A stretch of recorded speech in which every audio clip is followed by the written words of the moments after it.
नमस्कार विद्यार्थियों, Mehta digital classes में आपका हार्दिक अभिनंदन है।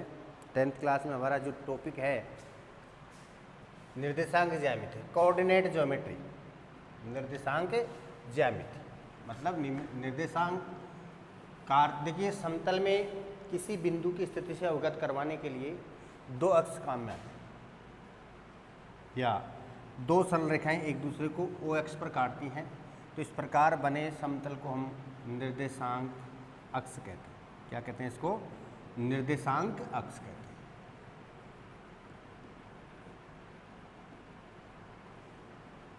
हैं। ये दोनों ओ पर काटते हैं, एक्स डैश ओ एक्स, और ये कहलाता है वाई ओ वाई डैश। दोनों एक दूसरे के लंबवत होते हैं, दोनों एक दूसरे से क्या होते हैं? लंबवत। इसलिए इसको समकोणिक अक्ष भी कहते हैं। इसलिए इसको क्या कहते हैं? समकोणिक अक्ष भी इसको कहा जाता है। क्या कहा जाता है इसको? समकोणिक अक्ष भी कहा जाता है। जो क्षैतिज होता है, एक क्षैतिज होता है और एक अक्ष जो है ऊर्ध्वाधर होता है। क्षैतिज वाला जो है वो एक्स अक्ष कहलाता है। क्षैतिज रेखाखंड है या रेखा वो क्या कहलाती है? एक्स अक्ष, और ऊर्ध्वाधर रेखा जो है वो वाई अक्ष कहलाता है। दोनों जिस बिंदु पर काटते हैं एक दूसरे को, दोनों जिस बिंदु पर काटते हैं वो बिंदु इसका मूल बिंदु कहलाता है। क्या कहलाता है इसका? मूल बिंदु। और उसके निर्देशांक जो होते हैं वो 0 0। निर्देशांक का मतलब क्या हो गया? निर्देशांक निर्देशित करने वाले अंक, किसी बिंदु की स्थिति को बताने वाले अंक, किसी बिंदु की समकार्तीय तल में या निर्देशांक जो अक्ष इस तल में जो है किसी बिंदु की स्थिति से अवगत करवाने वाला जो अंक है वो निर्देशांक कहलाता है। ये छोटे कोष्टक में लिखा जाता है हमेशा। पहले जो है वो भुज होता है और बाद में कोटि। भुज क्या है? यानी x, और ये y, यानी x अक्ष का मान भुज कहलाता है और y अक्ष का मान जो है कोटि कहलाता है। x अक्ष का मान तो क्या कहलाता है? यहाँ पर भुज कहलाता है, और y अक्ष का मान जो है कोटि कहलाता है। ये x अक्ष हो गया। x अक्ष जो है मूल बिंदु से इस तरफ जो है वो धनात्मक होता है और मूल बिंदु से बाईं तरफ जो है ऋणात्मक होता है। ये ऊपर की ओर y अक्ष जो है मूल बिंदु से ऊपर की ओर धनात्मक होता है इसका मान, और नीचे की ओर इसका मान है ऋणात्मक होता है। चतुर्थांश, चतुर्थांश का मतलब कि ये जो दोनों लंबवत अक्ष हैं x अक्ष और y अक्ष, इस तल को जो है 4 समकोणिक भागों में बांट दिया। 4 समान कोणिक यानी समकोणिक कहें 90 डिग्री के भागों में इसको बांट के इसको चतुर्थांश कहा जाता है। क्या कहा जाता है? चतुर्थांश। ये फर्स्ट हो गया, ये सेकंड चतुर्थांश हो गया, ये थर्ड हो गया, और ये फोर्थ चतुर्थांश हो गया। इसमें दोनों का मान प्लस में होगा, एक्स अक्ष और वाई अक्ष दोनों प्लस होगा। इधर माइनस और ये प्लस होगा, ये दोनों माइनस में होंगे, और ये प्लस और माइनस होगा। यानी इसमें एक्स अक्ष और वाई अक्ष दोनों के मान प्लस प्रथम चतुर्थांश में। सेकेंड चतुर्थांश में एक्स का मान माइनस होगा और वाई का मान प्लस होगा। थर्ड चतुर्थांश में दोनों के मान माइनस के होंगे, ऋणात्मक होंगे, और फोर्थ चतुर्थांश में जो है वो x का मान प्लस में होगा और y का मान है माइनस, यानी भुज का मान प्लस और कोटि का मान माइनस होगा। अब देखिए, अगर माना x अक्ष जो है, x अक्ष पर कोई बिंदु स्थित है, x अक्ष पर स्थित बिंदु के निर्देशांक x अक्ष यानी यहां से यहां तक, ये x अक्ष हो गया। इस पर कहीं भी कोई बिंदु अगर स्थित है तो उसके निर्देशांक क्या होंगे? x0। मतलब वहां पर कोटि यानी y का मान क्या होगा? 0 होगा। कहां पर? x अक्ष। x अक्ष चाहे ऋणात्मक हो चाहे धनात्मक, माइनस की तरफ या प्लस की तरफ, x अक्ष पर कहीं भी, जैसे माना यहाँ कोई बिंदु स्थित है साहब, ये P बिंदु है, तो इसका निर्देशांक क्या होगा? x0। यानी y का यहाँ है तो भी x0, यहाँ है तो भी x0। x का मतलब भाई यहाँ पर x का कोई ना कोई मान तो होगा ही ना, और y का मान सदैव 0 होगा। y का मान क्या होगा? सदैव 0 होगा इसमें। कब? जब बिंदु कहाँ स्थित होगा? x अक्ष पर। बिंदु x अक्ष पर होगा तो वहां पर इसके निर्देशांक हो जाएंगे x0, यानी y का मान 0 होगा, 0 होगा। दूसरा, y अक्ष पर कहीं भी कोई बिंदु है, तो y अक्ष पर स्थित कोई बिंदु है, y अक्ष पर स्थित बिंदु के निर्देशांक वो क्या होंगे? 0y। यहाँ पर किसका मान 0 हो जाएगा? y का मान। अगर y अक्ष पर कोई बिंदु स्थित है, यहाँ से यहाँ तक कहीं पर भी कोई बिंदु स्थित है, तो उसका मान जो है वो कहाँ पर स्थित होगा? वो क्या होगा उसका मान? 0y। 0 पहले 0 क्यों लिखा है? क्योंकि x का मान पहले लिखा जाता है, निर्देशांक लिखते वक्त हमेशा x का मान पहले और फिर y का मान बाद में आता है। तो पहले लिखा हुआ x अक्ष का मान होता है, तो यहाँ पर x अक्ष का मान y अक्ष पर है, तो x अक्ष का मान क्या होगा, 0 होगा, इसलिए 0 y आ जाएगा। y का मान जो भी होगा जिस पर होगा वही y का मान उसमें आ जाएगा। तो यानी x अक्ष पर अगर कोई बिंदु है तो x अक्ष पर स्थित बिंदु के निर्देशांक x0 हो गए और y अक्ष पर स्थित बिंदु के निर्देशांक क्या हो गए, 0y। दूसरा, x अक्ष से किसी बिंदु की दूरी, x अक्ष से किसी बिंदु की दूरी, माना कि यहां पर कोई बिंदु है P, इसके निर्देशांक है 3, 4, इसके निर्देशांक कितने 3, 4। अब ये कह रहा है कि साहब इस बिंदु P की x अक्ष से दूरी क्या होगी और y अक्ष से इसकी दूरी क्या होगी। इस बिंदु की x अक्ष, ये तो x अक्ष से दूरी तो इसकी क्या होगी और y अक्ष से दूरी इसकी क्या होगी। तो x अक्ष से दूरी की होगी, यहाँ से x अक्ष की दूरी हो जाएगी और ये y अक्ष की दूरी हो जाएगी। भाई y अक्ष से इतना दूर है x अक्ष से, अब x अक्ष से ये दूरी है वो किसका मान है एक्चुअली, ये y का मान ही तो है, y का मान ही है ना। x अक्ष से दूरी किसका मान है, y का मान, और y का मान कितना है यहाँ पर 4।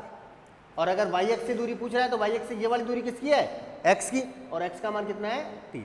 तो अगर किसी भी बिंदु की दूरी याद करवा रहा है, दूरी पूछ रहा है, तो x अक्ष की दूरी पूछ रहा है तो y अक्ष का मान होगा, और y अक्ष की दूरी पूछ रहा है तो x अक्ष का मान। तो यहाँ पर पूछ रहा है कि साहब बिंदु P की x अक्ष से दूरी, तो x अक्ष से दूरी y का मान कितना है 4, तो 4 हो जाएगा, और ये 3 है तो 3। माना अगर बिंदु ऐसे हो कि -3, 4 ऐसे हो, -3, 4।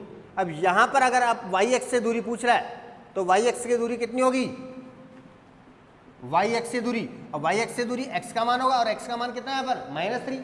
तो क्या दूरी उसकी -3 होगी, क्या नहीं होगी।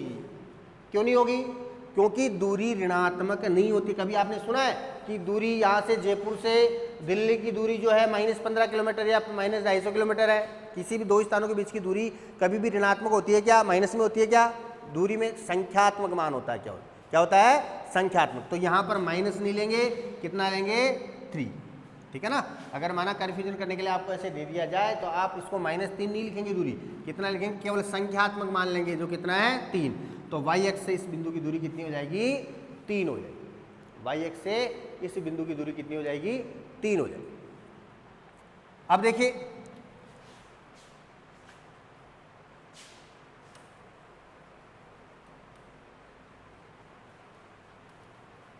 दूरी सूत्र, कार्तीय तल में स्थित दो बिंदुओं के बीच की दूरी ज्ञात करना।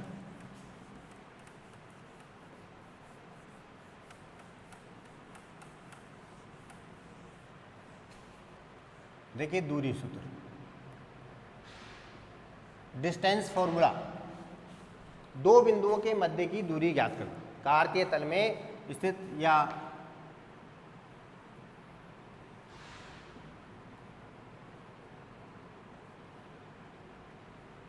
ये दो बिंदु हैं, एक बिंदु है P जिसके निर्देशांक x1, y1, और एक बिंदु है Q जिसके निर्देशांक है x2, y2। दो बिंदु हैं यहाँ पर, एक बिंदु जिसके निर्देशांक P बिंदु है उसके x1, y1 है, और Q बिंदु के निर्देशांक x2, y2 है। हमें दोनों के मध्य की दूरी ज्ञात करनी है PQ। दोनों के बीच की दूरी क्या है, PQ। तो ये दो बिंदुओं के बीच की दूरी, दोनों को मिलाने वाला रेखाखंडित होता है, तो PQ का मान हमें ज्ञात कर। तो इसके लिए हम क्या करेंगे, यहाँ से इसको नीचे मिलाइए, आप यहाँ से भी इसको नीचे मिलाइए और इसको ऐसे भी मिला लीजिए, ये हो गया R। इसको आप M और इसको N लिख दीजिए। अब देखिए यहाँ से ये O बिंदु है, मूल बिंदु है, इसका मान तो 0, 0 होता है इसके अंदर। यहाँ से यहाँ तक की दूरी क्या होगी, यहाँ से यहाँ तक की दूरी क्या होगी। देखिए यहाँ से यहाँ तक की दूरी, इसमें इस P बिंदु के निर्देशांक क्या है x1, y1। तो P बिंदु का अगर नीचे लेके आ रहे हैं यहाँ पर, ये यहाँ पर M पर काट रहा है, तो इसका मतलब ये किसका मान है, x अक्ष का मान ही तो है। तो ये कितना x1 है, तो ये दूरी कितनी हो जाएगी, यहाँ से यहाँ तक की x1 हो जाएगी। भाई ये x1 है तभी तो बिंदु यहाँ गया ना। और यहाँ से यहाँ तक की दूरी कितनी हो जाएगी, यहाँ पर x का मान कितना है x2, यहाँ पर Q में h भुज का मान कितना है x2 है, तो ये दूरी कितनी हो जाएगी आपकी x2 होगी। मतलब यहाँ से O से M, OM दूरी कितनी हो जाएगी, OM इक्वल्स टू x1 और ON इक्वल्स टू x2 हो गया। तो ये दूरी कितनी होगी, MN, इसलिए MN कितना हो जाएगा, ON माइनस OM हो जाएगा क्या, ON माइनस OM, और ON कितना है, x2 माइनस x1। तो ये दूरी कितनी हो गई, x2 माइनस x1 दूरी हो गई।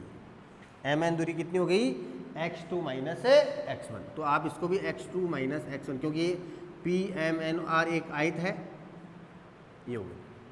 अब देखिए यहाँ से यहाँ तक ये वाली दूरी कितनी है, ये y का मान इसके लिए, तो और y कितना है, y1 हो गया। ये वाली दूरी कितनी हो गई, यहाँ से यहाँ तक, यहाँ y का मान कितना आ रहा है, y2, तो ये दूरी y2 हो गई। इसलिए ये वाली QR दूरी कितनी हो जाएगी, y2 माइनस y1, तो ये कितना हो गया, y2 माइनस y1। यहाँ से ये दूरी कितनी हो जाएगी, y2 माइनस y1। कैसे होगी, क्योंकि यहाँ से PM कितना है PM इक्वल टू y1 और QN जो है वो y2, और QR कितना हो जाएगा, QR कितना होगा, ये भी y1 हो गया ना, तो QR हो जाएगा QN माइनस PM, और PM किसके बराबर है, RN के, तो RN, तो ये कितना था, y2 माइनस y1 हो गया। तो ये दूरी कितनी आ गई, y2 माइनस y1। अब देखिए PQR एक समकोण त्रिभुज बन रहा है क्या, PQR क्या बन रहा है कि समकोण त्रिभुज।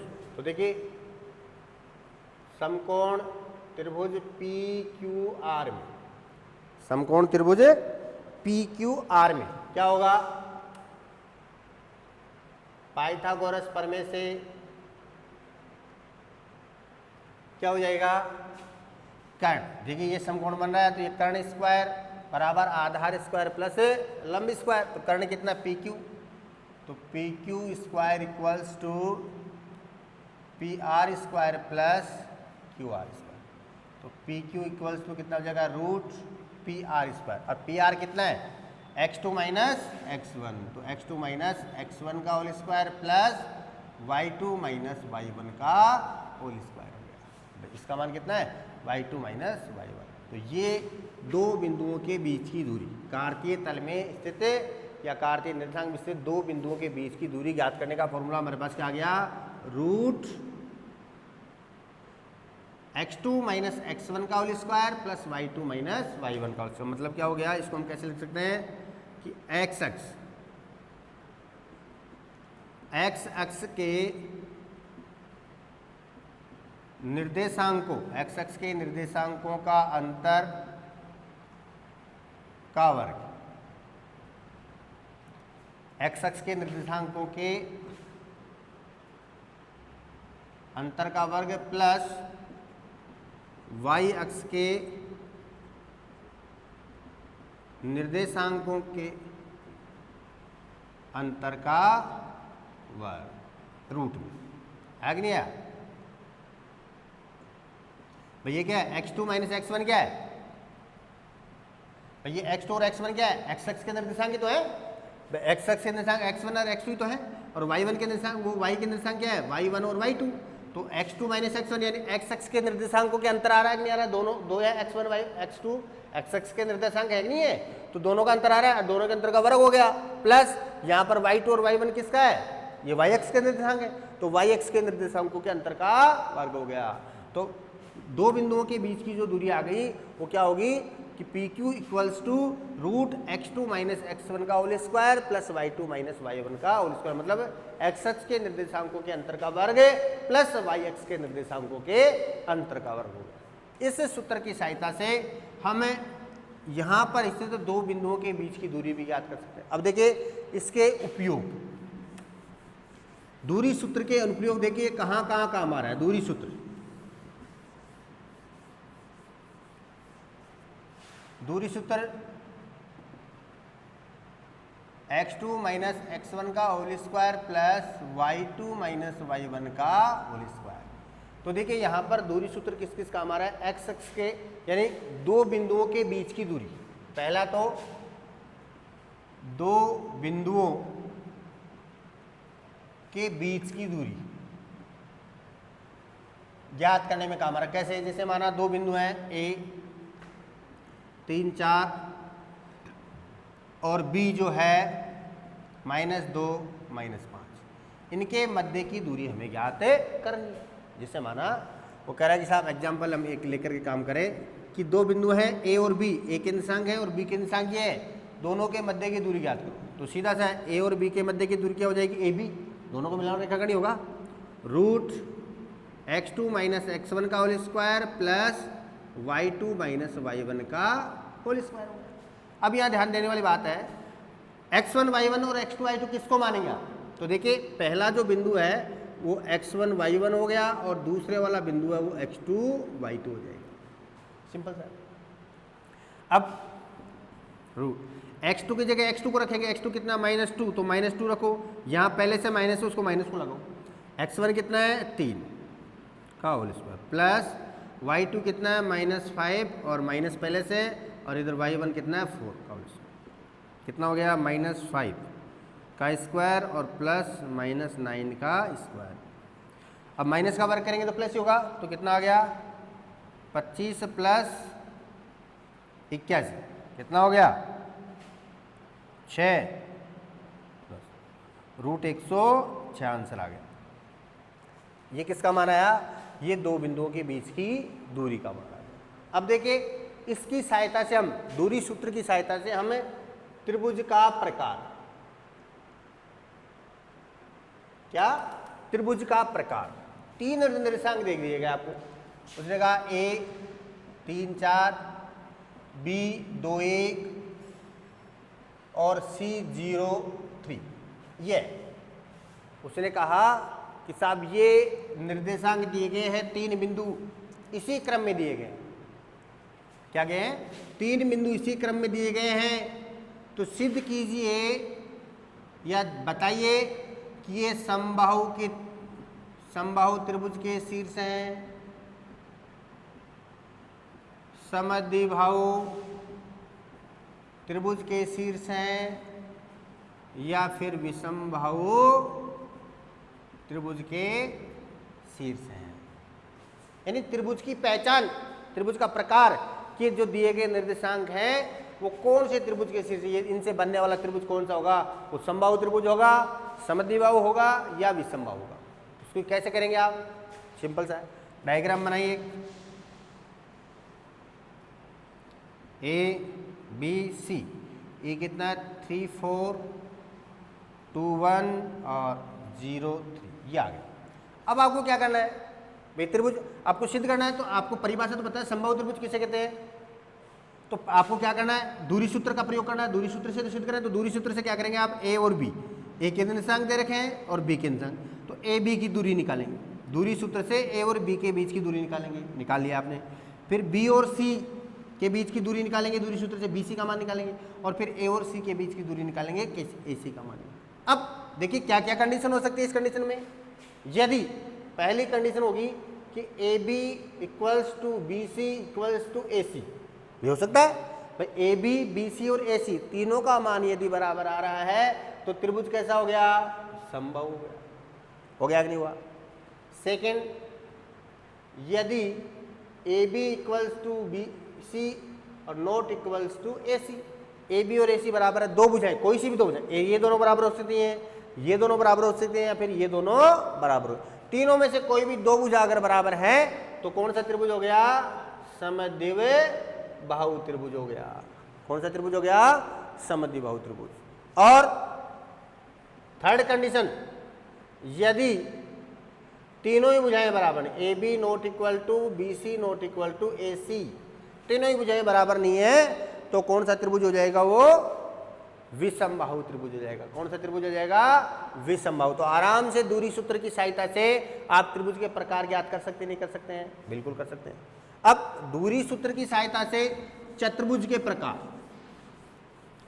दूरी सूत्र की सहायता से चतुर्भुज के प्रकार, कि दिया गया जो चतुर्भुज है वो आयत है या वर्ग है या समांतर चतुर्भुज है या फिर समचतुर्भुज है।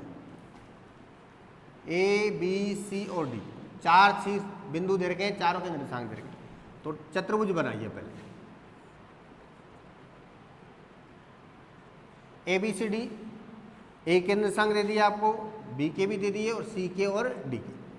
आपको पहचान करना है कि ABCD जो है वर्ग है या समचतुर्भुज, वर्ग है या समचतुर्भुज, या फिर आयत है या समांतर चतुर्भुज। तो आपको पहचान करनी है कि जो दिए गए वो निर्देशांक है वो जो है वो एक वर्ग के हैं या समचतुर्भुज के हैं या फिर आयत के हैं या समांतर चतुर्भुज। तो देखिए सबसे पहले तो अपने क्या करना है, दूरी सूत्र है। तो दूरी सूत्र के सहायता से इन भुजाओं की लंबाई ज्ञात करो। ए और बी, ए बी निकालेंगे दूरी सूत्र से, फिर बी सी का मान निकालेंगे, फिर सी डी का मान निकालेंगे और डी का मान निकालेंगे। निकाल दिया आपने। अब पहली कंडीशन कि यदि A B equals to B C equals to C D equals to D, चारों भुजाएं बराबर है। क्या कंडीशन हो गई कि चारों भुजाएं बराबर आ गई। अब चारों भुजाएं बराबर आ गई तो क्या संभावना हो सकती है कि वर्ग या फिर समचतुर्भुज। क्या हो सकता है, या तो वर्ग हो सकता है या फिर समचतुर्भुज हो सकता है। भाई समचतुर्भुज की चारों भुजाएं बराबर होती हैं और वर्ग की चारों भुजाएं, लेकिन दोनों कंडीशन आप नहीं, दोनों के लिए नहीं कह सकते आप कि ये हो सकता है ये हो सकता है। आप क्लियर करना है एक ही। तो उसके लिए क्या करेंगे, फिर आप इसके विकर्ण ज्ञात करो। विकर्ण जानते हैं ए और सी, ए सी तो ए के निर्देशांक है, सी के दोनों के बीच की दूरी ए सी निकाल लेंगे, इधर इन दोनों के बीच की दूरी बी डी निकाल लेंगे। फिर यदि A C equals to B D, यदि विकर्ण बराबर है, ए सी इक्वल्स टू बी डी का मतलब विकर्ण बराबर है, तो क्या होगा, ए बी सी डी एक वर्ग होगा। क्या होगा, वर्ग होगा। और यदि A C not equal to B D तो ए बी सी डी एक समचतुर्भुज होगा। क्या होगा कि चारों भुजाएं तो बराबर हैं, तो चारों भुजाएं बराबर हैं तो आप कहेंगे कि ए बी सी डी एक वर्ग भी हो सकता है और एक समचतुर्भुज भी हो सकता है। दोनों कंडीशंस लागू हैं। लेकिन अब आपको क्लियर करना है कि भाई वर्ग है या समचतुर्भुज, दोनों बातें नहीं कर सकते यहाँ पर। इसलिए हम फिर क्या करेंगे, कंफर्म करने के लिए इसके विकर्ण ज्ञात करेंगे, ए सी और बी डी का मान निकालेंगे। क्या निकालेंगे, ए सी और बी डी का मान निकालेंगे। अब यदि ए सी और बी डी दोनों यदि बराबर है विकर्ण इसके, तब तो वर्ग होगा, क्योंकि वर्ग की चारों भुजाएं बराबर होती हैं और दोनों विकर्ण भी परस्पर बराबर होते हैं। और अगर विकर्ण बराबर नहीं है तो फिर क्या हो जाएगा, समचतुर्भुज हो जाएगा। ठीक है, पहली कंडीशन तो ये हो गई। दूसरी कंडीशन कि इसमें यदि ए बी बराबर सी डी व बी सी बराबर डी ए, यानी ये भुजा इसके बराबर आ रही है और ये भुजा इसके बराबर आ रही है, साहब सम्मुख भुजाएं बराबर आ रही है। क्या बराबर हो रहा है, चारों भुजाएं बराबर नहीं होकर क्या हो रही है, दूसरे कंडीशन में सम्मुख भुजाएं बराबर है। तो क्या हो सकता है, समांतर चतुर्भुज या आयत। दो कंडीशन, आयत की भी आमने सामने की भुजाएं बराबर होती हैं और समांतर चतुर्भुज की भी आमने सामने की भुजाएं बराबर होती है। तो दोनों कंडीशन हो रही है इसमें कि समांतर चतुर्भुज भी हो सकता है और आयत भी हो सकता है। लेकिन कंफर्म करना होगा अपने को, ऐसे नहीं छोड़ सकते। तो उसके लिए फिर वही कहानी, विकर्ण निकालेंगे कि विकर्ण ए सी बराबर है बी डी के है तो क्या हो जाएगा, आयत। और A C not equal to B D तो क्या होगा, समांतर चतुर्भुज हो जाएगा। अगर ए सी बी डी के बराबर है तो आयत होगा, और यदि बराबर नहीं है तो क्या हो जाएगा, समांतर चतुर्भुज हो जाएगा। सिंपल, विकर्ण पर निर्भर करें कि आमने सामने की भुजाएं बराबर है और विकर्ण बराबर है तो आयत होगा, और आमने सामने की भुजाएं बराबर है और विकर्ण बराबर नहीं है तो फिर समांतर चतुर्भुज। इस प्रकार से आप त्रिभुज और चतुर्भुज की पहचान भी किसके माध्यम से कर सकते हैं, दूरी सूत्र से कर सकते हैं। किसके माध्यम से कर सकते हैं, दूरी सूत्र से। इसके बाद देखिए समरेख,